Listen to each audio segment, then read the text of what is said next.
Dentre as providências preliminares típicas, eu quero ver hoje com os senhores, vamos começar pelo final.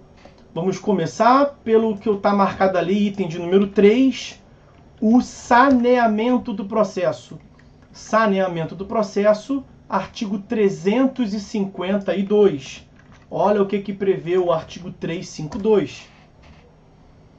Verificando a existência de irregularidades ou de vícios sanáveis, o juiz determinará sua correção em prazo nunca superior a 30 dias. Saneamento do processo, como nós vimos, é a ideia de correção dos vícios já detectáveis. E a lei prevê ali um prazo de 30 dias, mas o prazo é impróprio. A lei tenta trazer ali um norte para que se respeite a duração razoável dos processos. Kelly, sobre a réplica nós falaremos no momento próprio, ok? Então, artigo 352, saneamento do processo. O saneamento do processo, como eu já adiantei para vocês, ele se associa à garantia, ao princípio da primazia da resolução do mérito. Garantia processual, o princípio da primazia da resolução do mérito. Vejam os artigos 4º, 6º, 139, inciso 9º, 276, 277, 282, inciso 1º, no capítulo das nulidades.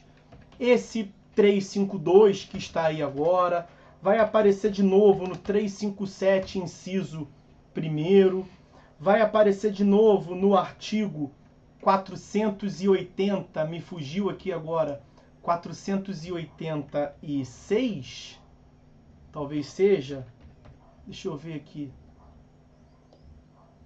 não, é 488, 488, também vai aparecer no artigo 488, também no artigo 932, parágrafo único. Pois bem, por que eu estou dizendo isso? Para mostrar para os senhores como é que não é uma exclusividade desse momento processual, das providências preliminares, o saneamento do processo.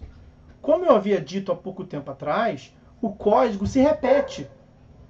Ele é até prolixo, ele é até bastante exaustivo ao prever a ideia de saneamento. Excelência, por favor, já disse 1000 vezes. Quando perceberes um vício processual, corrija. Não acaba com o processo. O processo nasceu para ter o mérito julgado. As partes têm o direito de ter o mérito julgado. Artigo 4º, artigo 6º. Esse é o contexto. O artigo 352 não é nada mais, nada menos do que uma repetição, mais uma das repetições, nesse contexto geral. Então está visto, não tem mais o que falar a não ser isto. E dá para falar também da primeira providência preliminar indicada para os senhores ali atrás. Porque é de um tópico que justamente nós vimos no encontro de hoje, da não incidência dos efeitos da revelia. Artigo 348 e 349. Antes de trazer aqui o 348, o que nós temos? Os efeitos da revelia são dois, se vocês se lembram, material e processual. O efeito material também é chamado de efeito principal, porque o efeito processual de julgamento antecipado do mérito, 355, inciso 2º, então, o 355, inciso 2º, depende do 344, que é a presunção de veracidade. O efeito processual depende do efeito material. Mas nós vimos que a presunção de veracidade é uma presunção relativa. Nós já vimos. Admite prova em contrário e nem sempre ocorre. Nem sempre ocorre porque nós temos a previsão do artigo 345, nós temos a previsão do artigo 72, inciso 2º, e nós temos a previsão do artigo 121, parágrafo único do CPC.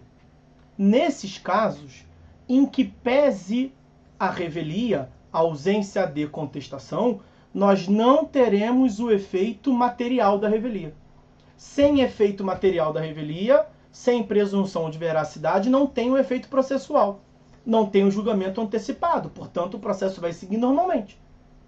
Se o processo vai seguir normalmente, o que nós vimos a respeito da cognição? Cognição não é a junção de alegações mais provas, a partir de hoje, provas ou presunções? Só que nesse caso não tem presunções. Não incidiu o efeito da revelia. Então, nesse caso, a cognição vai ser regra geral mesmo.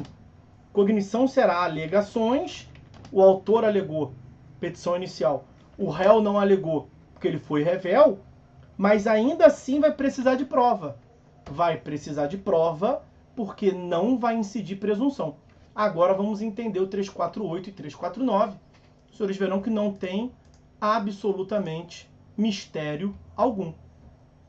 Olha o 348 e 349, vou trazer eles de uma vez e com eles a gente termina o encontro. Seção primeira da não incidência dos efeitos da revelia. Olha o que o 348 diz, se não o que eu acabei de dizer. Se o réu não contestar a ação, revelia. O juiz, verificando a inocorrência do efeito da revelia, previsto no artigo 344, quando que não ocorre o efeito da revelia previsto no artigo 344? 345, 72, inciso 2º, 121, parágrafo único, está ali em cima. O que o juiz vai fazer? Já que ele não vai aplicar a presunção de veracidade, ele vai ordenar que o autor especifique as provas que pretende produzir, se ele, o autor, ainda não as tiver indicado.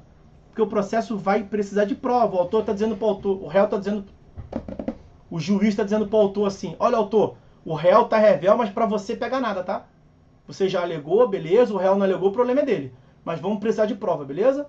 Você já pediu para produzir prova na petição inicial? Não, não pediu. Ah, o professor Arthur falou que isso não é um requisito propriamente dito, né? Então olha aqui, eu estou especificando. Então me diz aí, vai produzir qual prova? Vai começar agora a brincadeira. Acabou a fase de alegações, cognição é alegações mais provas, né? Acabou a fase de alegação. Quem falou, falou, quem não falou, problema. Agora é provas. Qual prova vai produzir? É isso. Vai ter que produzir prova. E 349. Nós já vimos, mais de uma vez. Ao réu rével, será lícita a produção de provas. 346, parágrafo único. O réu rével pode aparecer no processo. Assume o processo no estado em que se encontra. Qual é a atuação dele? Precisamente alegar provas. Quais provas? Provas contrapostas às alegações do autor. Por que contrapostas às alegações do autor? Porque ele réu não alegou nada. A regra é: a prova incide sobre o que a parte alegou. Então, em regra, o réu produz prova sobre o que ele alegou. Depois nós veremos isso. 373, inciso 2º. Essa é a regra. Só que nesse caso o réu não alegou nada, porque ele foi rével. Então, nesse caso, o réu vai produzir qual tipo de prova? Prova contrapostas às alegações do autor, para afastar a presunção, como nós falamos aqui várias vezes. Mas ele tem que correr para fazer isso, né? Porque na hipótese do 349 teve efeito material da revelia. O juiz pode julgar antecipadamente o mérito. E se o juiz pode julgar antecipadamente o mérito, ele tem que se fazer representar nos autos a tempo de praticar os atos processuais indispensáveis à produção. O réu rével pode atuar no processo, assume o processo no estado em que se encontra, ele vai alegar, como nós vimos lá atrás, objeções, que são alegações que não se submetem à preclusão, e além de alegar objeções, ele vai essencialmente produzir provas que afastem a presunção do autor. Isso se der tempo, se o juiz não julgar antecipadamente o mérito, 355, inciso 2º. Com isso, a gente encerra o que tínhamos para ver hoje aqui.